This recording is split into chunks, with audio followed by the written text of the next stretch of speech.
औज़ुबिल्लाहिमिनश्शैतानिर्रजीम बिस्मिल्लाहिर्रहमानिर्रहीम। मोहतरम नाज़रीन, असहाब रस का जिक्र कुरान पाक में दो मकामात पर आया है। सूरतुल फुरकान की आयत नंबर 38 और 39 में है।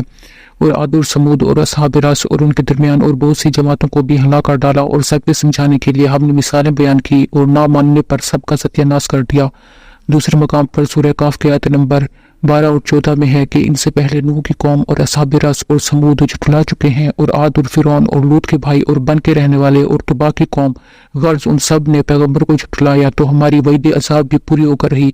इन आयात से मालूम होता है कि इन लोगों को मिलिया मीट कर दिया गया था।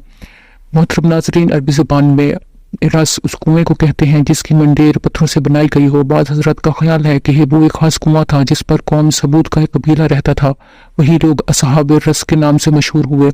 ये भी कहा गया कि उनके नाम के साथ मशहूर होने की वजह यह भी थी कि उन्होंने अपने नबी को कुएं में फेंक दिया था। इमाम इब्ने जरीर ने हज़रत अब्दुल्ला बिन अब्बास का कौल रिवायत किया है कि असहाब रस कौम समूद की एक बस्ती के बाशिंदे थे, जबकि इब्ने असाकर ने अपनी तारीख में शहर दमिश्क की तामीर का जिक्र करते हुए अबुल कासिम अब्दुल्ला बिन जरदाद की तारीख के हवाले से लिखा है कि अल्लाह ताला ने असहाब रस की तरफ एक नबी को मबूस फरमाया था जिसका नाम हंजला बिन सफ़वान था। उन्होंने आप पर ईमान लाने से इनकार किया और आपको शहीद कर दिया। चनाचे आद बिन औस बिन इरम बिन साम बिन नूह ने अपनी औलाद समेत रस से हिजरत करके अहकाफ में रिहाइश पजीर हो गए। बाद में उनकी औलाद पूरे यमन में भरपूर दुनिया में फैल गई।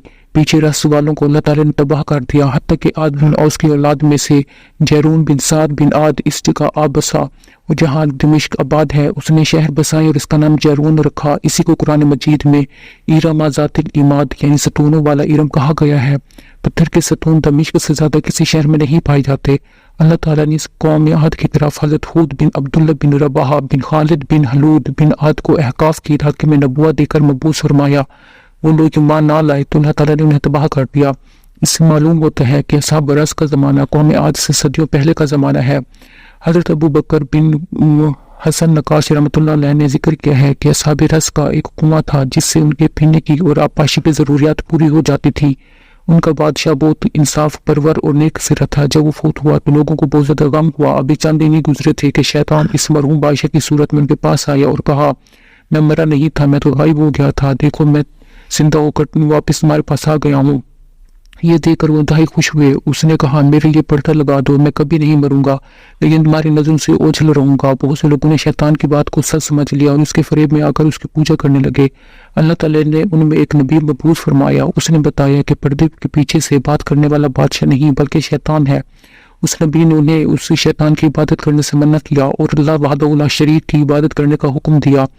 इमाम सुहैली रहमतुल्लाह अलैह का बयान है कि उस नबी पर नींद की हालत में वही नाजिल होती थी और उनका नाम हंजला बिन सफ़वान अलैहिस्सलाम था। लोगों ने आप पर हमला किया और आपको शहीद करके कुएं में डाल दिया, जिसके नतीजे में कुएं का पानी खुश्क हो गया, दरिया सूख गए, दरख्त खुश्क हो गए, फल खत्म हो गए, उन्हें प्यास ने आ लिया। चनाचे उनके घर वैरान हो गए और वो इधर उधर बिखर गए और आखिरकार सब के सब हलाक होकर मर गए।